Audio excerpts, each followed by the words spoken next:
ማንም ሊጫወትባቸው አይገባም። ይሄ ጠንቋዩ ሁላ እየመጣ እየሮጠ በእውነቱ ሰይጣን ማን ትባላለህ? ሰይፉ ጨንገር የትና ያስካት ትምህርት ቤት ምንድን ነው እንዲህ ያለ ነገር? ነውር አይደለም እንዴ?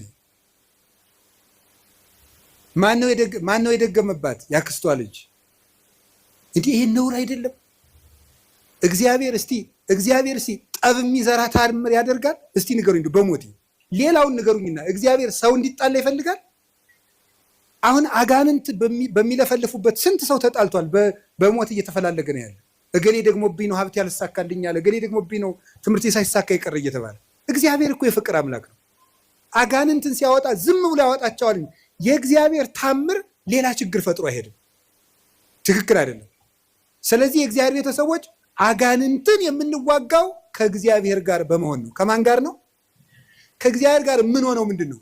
የማቴዎስ ወንጌል ምዕራፍ 28 ቁጥር 19 ላይ አነ ይሄሉ ምስሌክሙ እስከ ልቀት ዓለም፣ እኔ እስከ ዓለም ፍጻሜ ከእናንተ ጋር ነኝ ብሏል።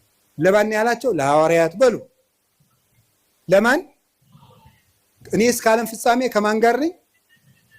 ሐዋርያት ዛሬ አሉ፣ በስጋ አሉ፣ በእናንተ ቤተ ክርስቲያን እኖራለሁ እያላቸው። ስለዚህ ከእግዚአብሔር ጋር ለመኖር ቤተ ክርስቲያን ውስጥ አትጥፉ። እንዲያው ንገራችሁ፣ እንዲያው ሰይጣን የሚያስለቅቅ ጸበል የትኛው ነው? የዮሐንስ መጥምቅ ይሻላል። አቡነ ተክለ ሃይማኖት ጥሩ ናቸው አሉ። የሚካኤል ነው ጥሩ።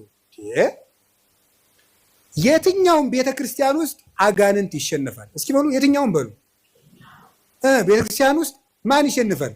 አጋንንት ይሸነፋል። ከቤተ ክርስቲያን ጋር ህብረት ይኖራችሁ። ሚካኤል ከሆነ ደብራችሁ ሚካኤል ጋር ህብረት፣ እዚያው ሁሉ፣ እዚያው ክርስቶስ አለ። ገብርኤል ከሆነ እዚያው ህብረታችሁ፣ እዚያው ህብረታችሁ ውስጥ አትነጠሩ። የክርስቶስ ህዋስ መሆናችንን ጠብቁ። ክርስቲያን የክርስቶስ ህዋስ ነው። ህዋሱ የሚበሰብሰው ከአካሉ ተቆርጦ ሲጣል ነው። ካልተቆረጥን እኛን የሚነካን የለም። ህዋሱ ቤተክርስቲያን አካሉ ናት። ክርስቶስ ራስ ነው። እኛ ደግሞ ይች ጣት ናት። እችን ጣት ምስጥ የሚበላት ተቆርጣ ስትወድቅ ነው። ከአካሏ ጋር ከኖረች የሚነካት የለም። ቤተክርስቲያን የክርስቶስ አካል ናት። ከቤተክርስቲያን ጋር ህብረት ካለን ዲያብሎስ እኛን መንጠቅ አይችልም።